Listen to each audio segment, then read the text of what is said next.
जय हिंद, वंदे मातरम साथियों। तो कैसे हो आप सब? आशा करता हूँ मस्त होंगे, बड़े होंगे, बेहतरीन होंगे। तो स्वागत है एक बार पुनः आपके अपने परिवार लक्ष्य एजुकेशन में। और आज की हमारी ये क्लास रीट पात्रता परीक्षा 2025 के लिए बहुत शानदार क्लास रहने वाली है। और ये क्लास रीट लेवल 1 के लिए बहुत इंपॉर्टेंट क्लास रहने वाली है। और इस क्लास में मैं आपके लिए लेकर आऊँ उत्कर्ष क्लासेज के टॉपिक वाइज टेस्ट सीरीज। और आज का हमारा ये टेस्ट सीरीज है, 10वां टेस्ट सीरीज रहने वाला है। तो पिछले टेस्ट सीरीज आपने नहीं देखी है, 9 टेस्ट सीरीज हो गए, वो आपने नहीं देखे तो वो एक बार प्ले लिस्ट में जाकर अवश्य देख ले। और ये टेस्ट सीरीज पर्यावरण अध्ययन यानी ईवीएस के टेस्ट सीरीज रहने वाले बहुत शानदार, जो एग्जाम में बिल्कुल एग्जाम के क्वेश्चनों के लेवल के ये टेस्ट सीरीज है। तो एक बार सभी क्लास को शेयर कर दो अपने साथियों के साथ, सभी साथियों के साथ शेयर कर दो। और अभी तक जिस भी साथी ने क्लास को लाइक नहीं किया वो एक बार क्लास को लाइक जरूर कर दो। तो चलो शुरू करते हैं आज की अपनी क्लास। और इस क्लास का पहला क्वेश्चन आपके सामने, मनुष्य के मस्तिष्क का सबसे बड़ा भाग है। तो ये मैंने पिछली क्लास में आपको कमेंट में बताने के लिए दिया था ये क्वेश्चन, और सभी ने बिल्कुल राइट आंसर दिया था। इसका सी आंसर सभी का बिल्कुल राइट आंसर आया था परमस्तिष्क। तो यहाँ पर सभी का सी आंसर बिल्कुल राइट आंसर। और ये टॉपिक कौन सा है? हमारे शरीर की देखभाल उससे संबंधित टॉपिक है। और ये आज का टॉपिक है, पूरा हो जाएगा आज के इस क्लास में। तो अगला क्वेश्चन है आज की इस क्लास का, परवर्ती क्रियाओं का नियंत्रण केंद्र कहाँ होता है? वेरी इंपॉर्टेंट क्वेश्चन है, बहुत शानदार बेहतरीन क्वेश्चन। ऑप्शन है परमस्तिष्क में, अनुमस्तिष्क में, मेरु रज्जु में और तंत्रिका कोशिका में। तो यहाँ पर कौन सा आंसर राइट आंसर बताओ एक बार सभी, फटाफट आंसर कर दो एक बार सभी। सभी साथियों का यहाँ पर बिल्कुल करेक्ट आंसर आना चाहिए यहाँ पर। तो यहाँ पर सभी साथियों का बिल्कुल राइट आंसर आ रहा है सी आंसर। तो प्रतिवर्ती क्रियाओं का नियंत्रण कहाँ पर होता है? मेरु रज्जु में होता है। कहाँ पर होता है? मेरु रज्जु में। तो यहाँ पर सी आंसर सभी ने बिल्कुल राइट आंसर दिया। नेक्स्ट क्वेश्चन है, मछलियों के यकृत के तेल में किसकी प्रचुरता होती है? ऑप्शन है विटामिन ई की, विटामिन ए की, विटामिन डी की और विटामिन सी की। तो विटामिन सी की कमी से कौन सा रोग होता है? सक्रिय रोग होता है। विटामिन डी की कमी से कौन सा रोग होता है? बताओ एक बार सभी। और विटामिन ए की कमी से रतौंधी रोग होता है। कौन सा? रतौंधी रोग होता है। कौन सा होता है? रतौंधी रोग। और विटामिन डी और विटामिन ए की कमी से कौन सा रोग होता है? कमेंट करो एक बार सभी, सभी फटाफट कमेंट करो एक बार। विटामिन सी की कमी से सक्रिय रोग होता है, और विटामिन ए की कमी से होता है रतौंधी। और विटामिन ई और विटामिन डी की कमी से कौन सा रोग होता है, ये आप बताओगे कमेंट में सभी के सभी साथी। तो मछलियों के यकृत के तेल में किसकी प्रचुरता होती है? तो बताओ यहाँ पर सभी। तो यहाँ पर हो जाएगी विटामिन डी, विटामिन डी की प्रचुरता होती है। तो यहाँ पर सी आंसर अपना बिल्कुल राइट आंसर हो जाएगा। बिल्कुल ऐसे क्वेश्चन आपके एग्जाम में आने वाले क्वेश्चनों का लेवल सेम रहने वाला, और इसी प्रकार से आपके एग्जाम में क्वेश्चन पूछे जाने वाले हैं। नेक्स्ट क्वेश्चन है, विटामिन बी टू का अन्य नाम है। तो विटामिन बी टू का अन्य नाम क्या है? ऑप्शन है थायमीन, हीमोग्लोबिन, राइबोफ्लेविन और डेक्सट्रोस। तो हीमोग्लोबिन तो रक्त में पाया जाता है, जिसके कारण रक्त का रंग कैसा होता है? लाल होता है। हीमोग्लोबिन किस में पाया जाता है? रक्त में पाया जाता है, जिसके कारण रक्त का रंग कैसा होता है? लाल होता है। तो विटामिन बी टू का अन्य नाम क्या है? बताओ एक बार सभी। विटामिन बी टू का अन्य नाम क्या है? फटाफट आंसर कर दो एक बार सभी। और सभी का बिल्कुल राइट आंसर आना चाहिए यहाँ पर। यहाँ पर जिसने भी डी आंसर दिया उन सभी का बिल्कुल राइट आंसर है। विटामिन बी टू का अन्य नाम क्या है? डी आंसर तो नहीं होगा भाई यहाँ पर, डी आंसर तो बिल्कुल भी नहीं होगा।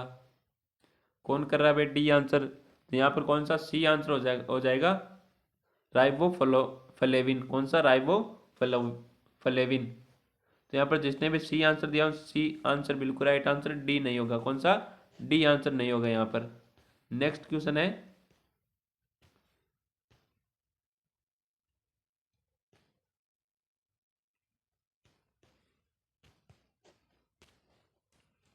मानव शरीर में पाचन का अधिकांश भाग किस अंग में संपन्न होता है?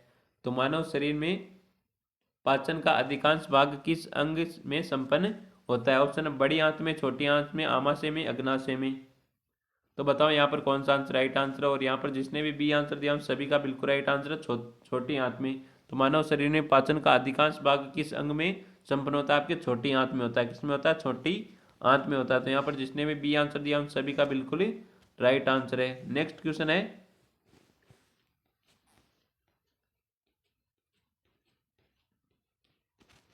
ये रहा अगला क्वेश्चन आपके सामने।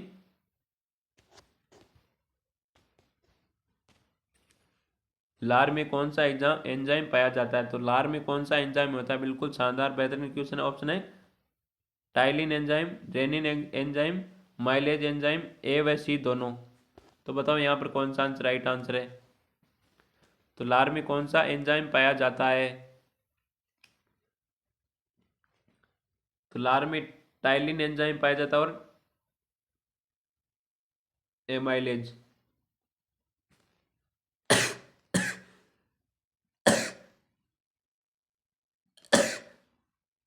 सॉरी। तो यहाँ पे कौन सा आंसर हो जाएगा? डी आंसर अपना बिल्कुल राइट आंसर हो जाएगा। लार में कौन सा एंजाइम पाया जाता है? टाइलिन और एमाइलेज। नेक्स्ट क्वेश्चन है, ओस्टियोलॉजी विज्ञान की एक शाखा है, उसका संबंध किसके अध्ययन से? ऑप्शन है उत्सर्जन तंत्र से, परिसंचरण तंत्र से, कंकाल तंत्र से और तंत्रिका तंत्र से। तो ओस्टियोलॉजी विज्ञान की एक शाखा है जिसमें किसका अध्ययन किया जाता है? बताओ एक बार सभी कौन सा आंसर यहाँ पर राइट आंसर है?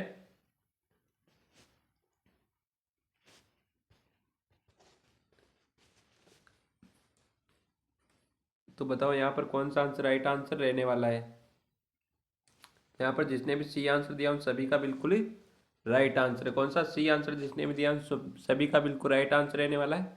ओस्टियोलॉजी विज्ञान की वह शाखा जिसमें कंकाल तंत्र का अध्ययन किया जाता है। तो यहाँ पर सी आंसर जिसने भी दिया उन सभी का बिल्कुल राइट आंसर रहने वाला है। नेक्स्ट क्वेश्चन है, दांतों की हड्डियों में पाया जाने वाला तत्व कौन सा है? तो दांतों की हड्डियों में पाया जाने वाला तत्व कौन सा है? ऑप्शन है पोटेशियम व कैल्शियम, कैल्शियम व मैग्नीशियम, फास्फोरस व सल्फर, कैल्शियम एंड फास्फोरस। दांतों की हड्डियों में पाया जाने वाला तत्व कौन सा है? बताओ एक बार सभी। तो दांतों की हड्डियों में कैल्शियम और फास्फोरस पाया जाता है। कौन सा? कैल्शियम और फास्फोरस। तो यहाँ पर जिसने भी डी आंसर दिया उन सभी का बिल्कुल राइट आंसर रहने वाला। कौन सा? डी आंसर जिसने भी दिया उन सभी का बिल्कुल राइट आंसर है। नेक्स्ट क्वेश्चन है, अस्थियों व मांसपेशियों में अस्थियों व मांसपेशियों को कौन आपस में जोड़ता है? तो अस्थियों व मांसपेशियों को आपस में कौन जोड़ता है? ऑप्शन है टिंडन, लिंगामेंट, उपास्थि और टीबिया। तो बताओ यहाँ पर कौन सा आंसर राइट आंसर है? अस्थियों व मांसपेशियों को आपस में कौन जोड़ता है? तो फटाफट आंसर कर दो एक बार सभी। और जो भी साथी हमारे यूट्यूब चैनल पर नए जुड़े वो एक बार यूट्यूब चैनल को सब्सक्राइब जरूर कर ले। और फटाफट एक बार सभी साथी इस क्लास को अपने सभी साथियों के साथ शेयर कर दो। और जो भी साथी अभी तक क्लास को लाइक नहीं किया वो एक बार क्लास को लाइक जरूर कर दे। तो यहाँ पर कौन सा आंसर राइट आंसर बताओ एक बार सभी। तो यहाँ पर जिसने भी ए आंसर दिया उन सभी का बिल्कुल राइट आंसर है। जिसने भी ए आंसर दिया उन सभी का बिल्कुल राइट आंसर है। अस्थियों व मांसपेशियों को आपस में कौन जोड़ता है? टिंडन जोड़ता है। कौन सा? टिंडन। नेक्स्ट क्वेश्चन है, निम्नलिखित में से कौन सा संयोजी ऊतक नहीं है? तो इनमें से कौन सा संयोजी ऊतक नहीं है? तो ऑप्शन इनमें से कौन सा संयोजी टिश्यू नहीं है? तो यहाँ पर ऑप्शन है अस्थि, कंकाल पेशी, रक्त और उपास्थि। तो और इसकी पीडीएफ मिलेगी आपको, पीडीएफ मिलेगी हमारा टेलीग्राम चैनल है लक्ष्य एजुकेशन के नाम से टेलीग्राम चैनल है। वहाँ पर आपको मिल जाएगी इसकी पीडीएफ सभी की, सभी टेस्ट सीरीज की आपको पीडीएफ मिल जाएगी टेलीग्राम चैनल लक्ष्य एजुकेशन के ऑफिशियल टेलीग्राम चैनल पर, जिसकी लिंक आपको इस क्लास की डिस्क्रिप्शन में आपको इसकी लिंक मिल जाएगी टेलीग्राम की। वहाँ से आप टेलीग्राम में ज्वाइन हो सकते हो। तो यहाँ पर कौन सा आंसर राइट आंसर बताओ, निम्नलिखित में से कौन सा संयोजी ऊतक नहीं है? तो कंकाल पेशी संयोजी ऊतक नहीं है। तो यहाँ पर हो जाएगा बी आंसर अपना बिल्कुल राइट आंसर। जिसने भी बी आंसर दिया सभी का बिल्कुल राइट आंसर है। नेक्स्ट क्वेश्चन है, नवजात शिशुओं में अस्थियों की संख्या लगभग कितनी होती है? ऑप्शन है आपके सामने 200, 206, 300, 270। तो नवजात शिशुओं में अस्थियों की संख्या कितनी होती है भाई? तो लगभग कितनी होती है? फटाफट आंसर कर दो एक बार सभी। तो नवजात शिशुओं में अस्थियों की संख्या कितनी होती है? 300 होती है। कितनी? 300। और सामान्य मानव में कितनी होती है? हड्डियों की संख्या 206 होती है। कितनी? 206। हड्डियों की संख्या कितनी होती है? 206 होती है। और नवजात शिशुओं में अस्थियों की संख्या लगभग कितनी होती है? 300 होती है। तो यहाँ पर सी आंसर हो जाएगा बिल्कुल राइट आंसर।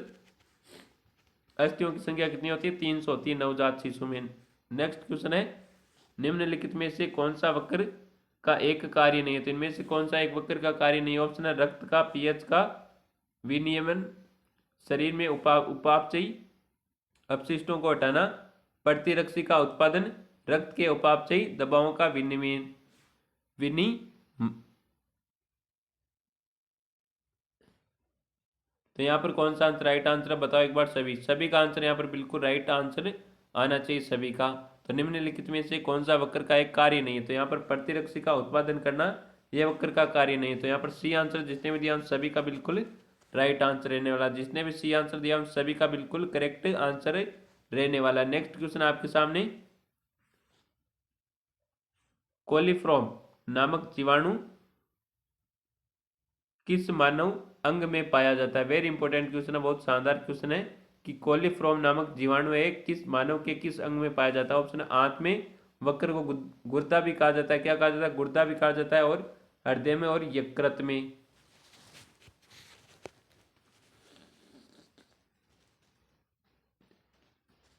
तो बताओ यहाँ पर कौन सा आंसर राइट आंसर है?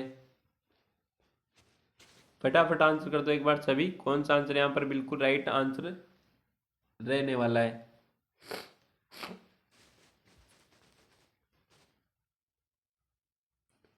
तो यहाँ पर जिसने भी ए आंसर दिया उन सभी का बिल्कुल राइट आंसर है। कोलिफॉर्म नामक जीवाणु मानव के किस अंग में पाया जाता है? आंत में पाया जाता है। तो यहाँ पर ए आंसर जिसने भी दिया उन सभी का बिल्कुल राइट आंसर है। नेक्स्ट क्वेश्चन आपके सामने, निम्नलिखित में से कौन से एंजाइम अग्नाशय द्वारा स्रावित होता है? ऑप्शन है माल्टोज, लैक्टोज, सुक्रोज, ट्रिप्सिन। तो यहाँ पर कौन सा आंसर राइट आंसर है? बताओ एक बार सभी। सभी साथियों का यहाँ पर बिल्कुल राइट आंसर आना चाहिए। और सभी साथियों का यहाँ पर आंसर आ रहा है ए आंसर आ रहा है, डी आंसर आ रहा है, सी आंसर आ रहा है। ए आंसर आ रहा है यहाँ पर, सी आंसर आ रहा है, डी भी आंसर आ रहा है। सर ये मेरा रीट परीक्षा फर्स्ट अटेम्प्ट है, क्या मैं पास कर सकता हूँ क्या? तो भाई क्यों नहीं कर सकते हो आप? पास हैं आप, जरूर करोगे। कि कहते हैं ना कि रख हौसला वो मंजर भी आएगा, प्यासे के पास चलकर खुद समंदर भी आएगा, यूं थक कर ना बैठ ए मंजिल के मुसाफिर, मंजिल भी मिलेगी और मिलने का मज़ा भी आएगा। कि मंजिल भी मिलेगी और मिलने का मज़ा भी आएगा। तो आपको क्या थक कर नहीं बैठना, बिल्कुल आपको मेहनत करनी है। इस बार आपका एग्ज़ाम में आप ज़रूर अटेम्प्ट करोगे भाई फर्स्ट बार में ही। तो आपको क्या करना है? थक कर नहीं बैठना है, निरंतर मेहनत करनी है, परिश्रम करना है बिल्कुल। आपको कोई भी माइका लाल नहीं रोक सकता है भाई फर्स्ट अटेम्प्ट पार करने के लिए। तो आप इस क्वेश्चन का आंसर दो फटाफट। क्या आंसर राइट आंसर रहने वाला? सभी का आंसर आना चाहिए यहाँ पर कमेंट में। तो यहाँ पर कौन सा आंसर आ रहा है कि निम्नलिखित में से कौन सा एंजाइम अग्नाशय द्वारा स्रावित होता है? तो ऑप्शन हो जाएगा यहाँ पर डी आंसर, ट्रिप्सिन। कौन सा? ट्रिप्सिन हो जाएगा अपना डी आंसर, बिल्कुल राइट आंसर। जिसने भी डी आंसर दिया उन सभी का बिल्कुल राइट आंसर है। तो एक बार सभी साथी है वो एक बार अपने सभी साथियों के साथ क्लास को शेयर कर दो। और अभी तक जिस भी साथी ने क्लास को लाइक नहीं किए वो एक बार क्लास को क्या कर दो? लाइक कर दो। नेक्स्ट क्वेश्चन है, निम्नलिखित में से कौन सा रोग विषाणु जनित नहीं है? तो इनमें से कौन सा रोग है विषाणु जनित नहीं है? ऑप्शन है खसरा, पोलियो, टाइफाइड, डेंगू। विषाणु जनित यानी वायरस जनित रोग नहीं है इनमें से। फटाफट आंसर करो एक बार सभी। कौन सा आंसर राइट आंसर है यहाँ पर? तो टाइफाइड है, ये वायरस से नहीं होता है भाई। तो टाइफाइड है किससे होता है? बताओ एक बार सभी। टाइफाइड रोग किसके कारण होता है? फटाफट कमेंट करो एक बार सभी। नेक्स्ट क्वेश्चन आपके सामने, सुमेलित युग्म है तो इनमें से कौन सा सुमेलित युग्म है? ऑप्शन है डोट्स क्षय रोग, PCR test malaria, Widal test dengue, ELISA test AIDS. तो यहाँ पर कौन सा आंसर राइट आंसर बताओ एक बार सभी। सभी का आंसर यहाँ पर बिल्कुल राइट आंसर आना चाहिए भाई। तो फटाफट आंसर कर दो एक बार सभी। और यहाँ पर सभी का बिल्कुल राइट आंसर आ रहा है सी आंसर। सी आंसर असुमेलित युग्म है भाई। कौन सा? असुमेलित युग्म है। विडाल टेस्ट डेंगू का नहीं होता ये। सी आंसर जितने भी दिया उन सभी का बिल्कुल राइट आंसर। नेक्स्ट क्वेश्चन है पेनिसिलिन की खोज किसने की? वेरी इंपॉर्टेंट क्वेश्चन है, बहुत शानदार क्वेश्चन है। पेनिसिलिन की खोज है किसने की? Edward Jenner, Robert Hooke, Robert Koch और अलेक्जेंडर फ्लेमिंग। तो यहाँ पर कौन सा आंसर राइट आंसर है? रॉबर्ट कोच ने जर्म सिद्धांत दिया था। कौन सा सिद्धांत दिया था? जर्म सिद्धांत रॉबर्ट कोच ने दिया था। और इस सिद्धांत में यह बताया कि सर्वाधिक रोग फैलाने वाले क्या होते हैं? बैक्टीरिया होते हैं। क्या होते हैं? बैक्टीरिया। और रॉबर्ट कोच ने दो रोगों के बारे में बताया था। एक तो बताया था हेजा और एक बताया था टीबी के बारे में। हेजा किस बैक्टीरिया के कारण होता है? विब्रियो कोलेरी के कारण। और टीबी होता है ट्यूबरोक्लोसिस बैक्टीरिया के कारण। यह बताया था आपके रॉबर्ट हुक ने। कौन से सिद्धांत में? जर्म सिद्धांत में। ये आपको याद रखना। और पेनिसिलिन की खोज किसने की थी? अलेक्जेंडर फ्लेमिंग ने की थी। किसने की थी? अलेक्जेंडर फ्लेमिंग ने की थी पेनिसिलिन की खोज। तो यहाँ पर जिसने भी डी आंसर दिया उन सभी का बिल्कुल राइट आंसर रहने वाला। जिसने भी डी आंसर दिया उन सभी का बिल्कुल राइट आंसर रहने वाला है। नेक्स्ट अगला क्वेश्चन क्या कहता है?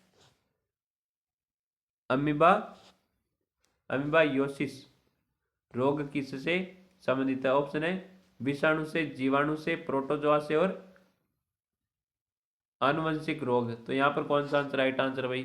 अमीबायोसिस रोग है किससे संबंधित है? फटाफट आंसर कर दो एक बार सभी। विषाणु वायरस, जीवाणु बैक्टीरिया, प्रोटोजोआ, आनुवंशिक। तो यहाँ पर कौन सा आंसर राइट आंसर है? फटाफट आंसर कर दो एक बार सभी। सभी साथियों के यहाँ पर बिल्कुल करेक्ट आंसर आना चाहिए। यहाँ पर सभी साथियों का बिल्कुल क्या आना चाहिए? करेक्ट आंसर आना चाहिए। और सभी साथियों का यहाँ पर बिल्कुल राइट आंसर आ रहा है। बहुत बढ़िया साथियों, सभी का बिल्कुल राइट आंसर आ रहा है यहाँ पर सी आंसर। सभी साथियों का बिल्कुल राइट आंसर आ रहा है यहाँ पर सी आंसर। और सी आंसर सभी साथियों का बिल्कुल राइट आंसर है। नेक्स्ट क्वेश्चन है पल्स पोलियो कार्यक्रम का मुख्य उद्देश्य। तो पल्स पोलियो होता है ना, एक बूंद डालो मुंह में ना। किस किसने लिया हुआ है पोलियो ना? पोलियो पल्स पोलियो कार्यक्रम का उद्देश्य क्या है? पोलियो का उपचार, पोलियो में उत्पन्न लकवे को रोकना, तो पोलियो का संपूर्ण उन्मूलन, उपरोक्त सभी।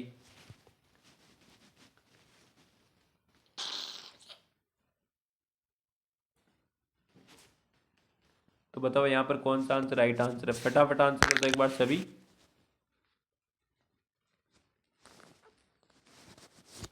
तो पोलियो का उद्देश्य क्या है भाई? बताओ एक बार सभी। तो प्लस पोलियो का उद्देश्य क्या है? सभी को पता होना चाहिए ना।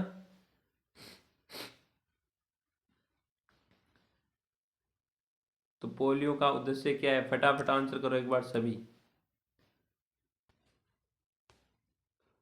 तो प्लस पोलियो कार्यक्रम का मुख्य उद्देश्य क्या है? पोलियो का संपूर्ण उन्मूलन। कौन सा हो जाएगा? सी आंसर बिल्कुल राइट आंसर है। जिसने भी सी आंसर दिया उन सभी का बिल्कुल राइट आंसर। आपसे पूछा है मुख्य उद्देश्य। क्या पूछा है? मुख्य उद्देश्य। उद्देश्य हम तो उद्देश्य पूछते हैं तो आपको संपूर्ण ये सभी करने थे। क्या करने? सभी करने थे। तो आपसे पूछा मुख्य उद्देश्य। मुख्य उद्देश्य में हो जाएगा पोलियो का संपूर्ण उन्मूलन। तो यहाँ पर जिसने भी सी आंसर दिया उन सभी का बिल्कुल राइट आंसर है।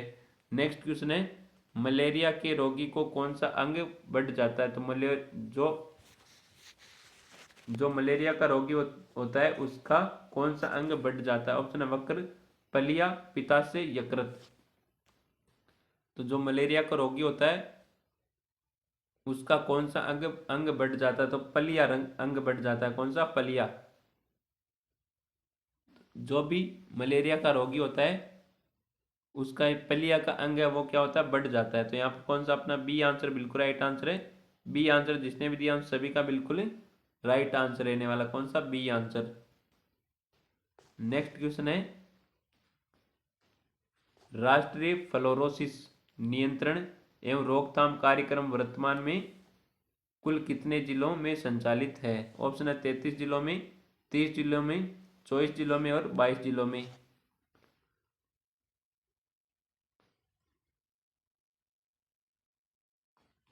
फटाफट आंसर करो एक बार सभी, कौन सा आंसर राइट आंसर है यहाँ पर। तो यहाँ पर जिसने भी बी आंसर दिया उन सभी का बिल्कुल राइट आंसर 30 जिलों में। कितने जिलों में? 30 जिलों में। हाँ, उत्कर्ष क्लासेज के टॉपिक वाइज टेस्ट सीरीज चल रही है भाई। सर कौन सा टेस्ट सीरीज है, कितने नंबर का टेस्ट सीरीज है? तो ये अपना ये 10 नंबर का टेस्ट सीरीज है। और पिछले 9 टेस्ट सीरीज आपने किसी ने भी, जिसने भी नहीं देखे वो प्लेलिस्ट में जाकर पिछले ये टेस्ट सीरीज अवश्य देख ले। बहुत शानदार टेस्ट सीरीज है। टॉपिक वाइज अपने टेस्ट सीरीज चल रही है, रेगुलर क्लास चल रही है ये।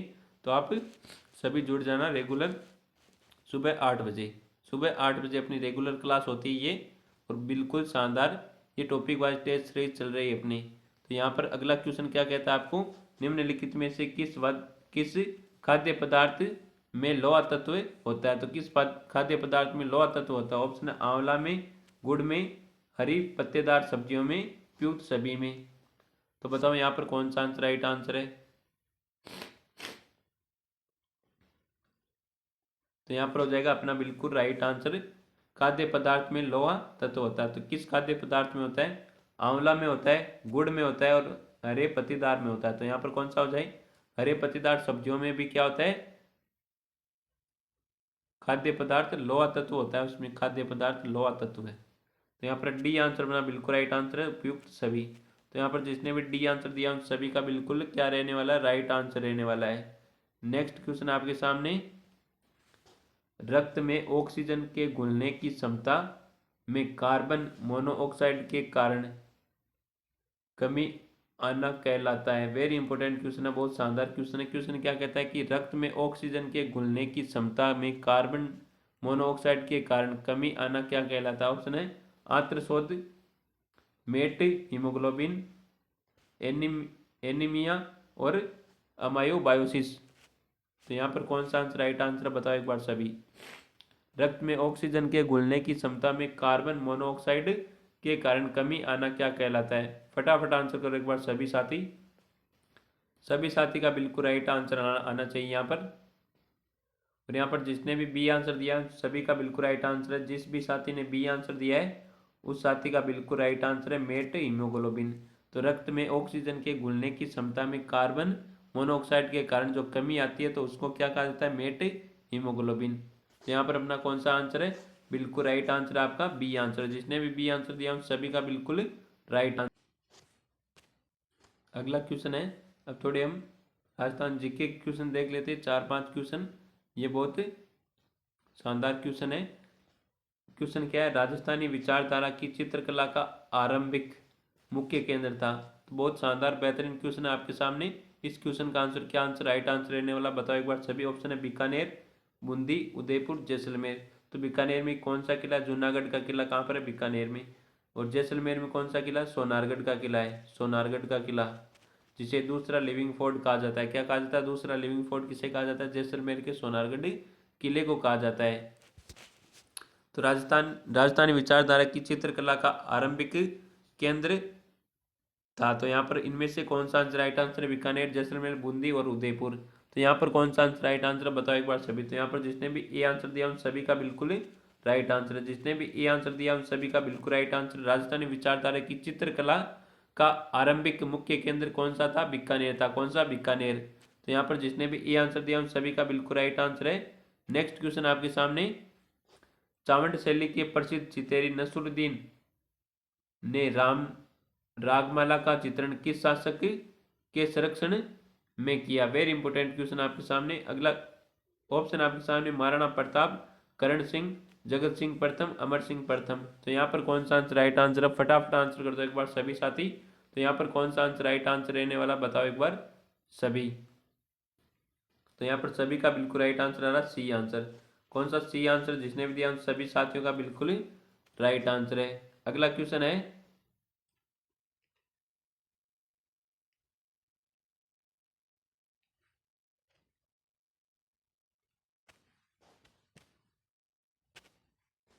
गायों की रक्षा में अपने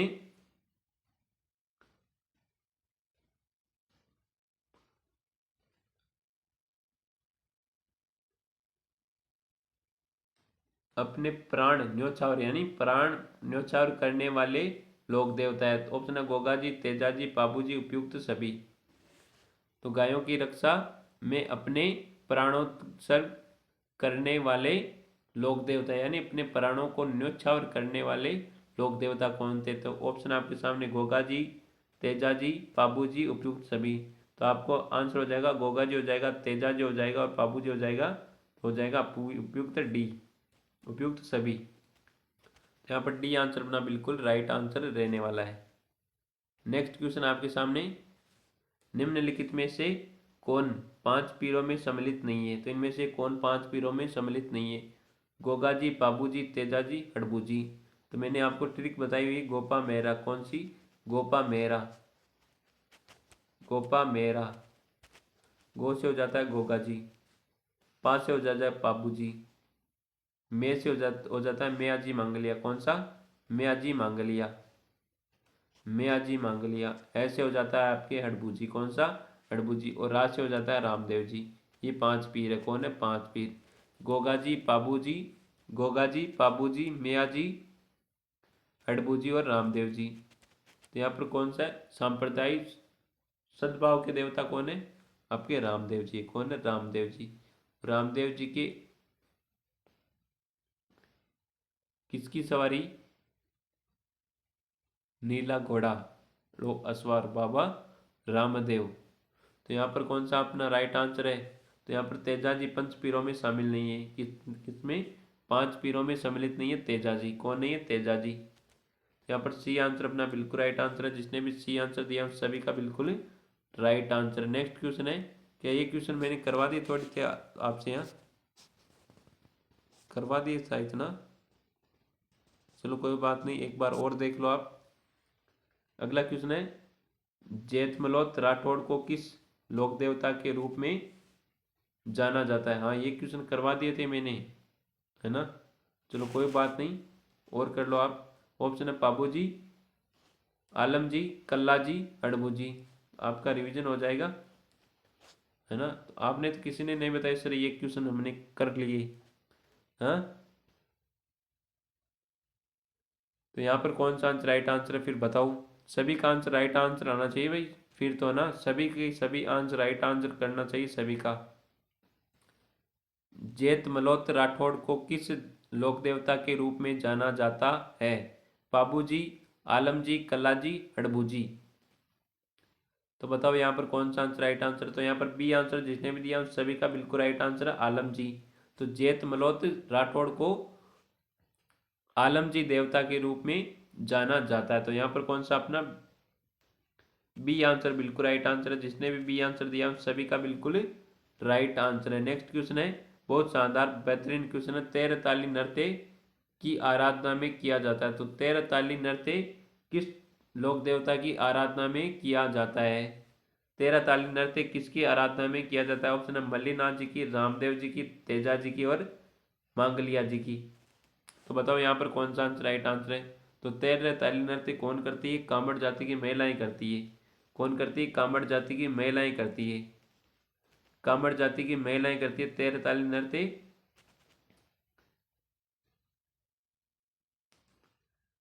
और तेरह मजीरे पहनकर, कितने? तेरह मजीरे पहनकर। तो तेरह से हो जाएगा तेरह मजीरे, कितने? तेरह मजीरे पहनकर, तेरह मजीरे पहनकर। और किसकी आराधना में किया जाता है? रामदेव जी की आराधना में। किसकी आराधना में? रामदेव जी की आराधना में तेरह ताली नृत्य किया जाता है। कौन सा? तेरह ताली नृत्य। तो यहाँ पर अपना बी आंसर बिल्कुल राइट आंसर हो जाएगा। जिसने भी बी आंसर दिया उन सभी का बिल्कुल राइट आंसर है। रामदेव जी की उपनाम क्या है? कमेंट करो सभी। रामदेव जी के अन्य नाम क्या क्या है? सभी कमेंट में करेंगे, सभी के सभी क्या करेंगे? रामदेव जी के अन्य नाम क्या क्या है? सभी कमेंट में करेंगे। नेक्स्ट क्वेश्चन है, उत्तर पात्र में मियाँ तू चादर। उत्तर पात्र में मियाँ तू चादर लोकोक्ति का अर्थ है अयोग्य व्यक्ति अपसय अपयश की प्राप्ति करता है, विपत्ति का एक के बाद एक आना, ऋण होने से संतोष प्राप्त होता है, संगति का असर तो पड़ता ही है। तो उत्तर पात्र में मियाँ तू चाकर। लोकोक्ति का अर्थ क्या है बताओ एक बार सभी।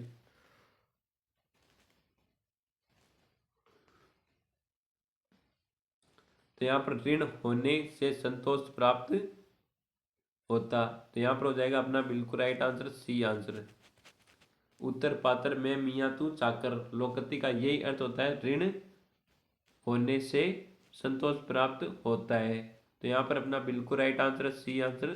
तो आज की ये क्लास यहीं पर समाप्त होती है। तो एक बार क्लास को लाइक कर दो और आपको लास्ट में ज़रूर बताना है कि आपने कितने क्वेश्चन सही किए। और अगला टॉपिक वाइज टेस्ट सीरीज अपना कौन सा 11वां रहने वाला है, कितना 11वां, तो 10 हमने आज कर लिए टॉपिक कवर, कितने 10 टॉपिक कवर कर लिए। और कल रहेगा अपना 11वां टॉपिक, कौन सा 11वां टॉपिक। तो 11वां टॉपिक कौन सा लाए जाए बताओ एक बार सभी, आप कमेंट में करना सभी। तो मिलते हैं एक और बेहतरीन शानदार क्लास के साथ, तब तक थैंक यू, टेक केयर, जय हिंद, वंदे मातरम।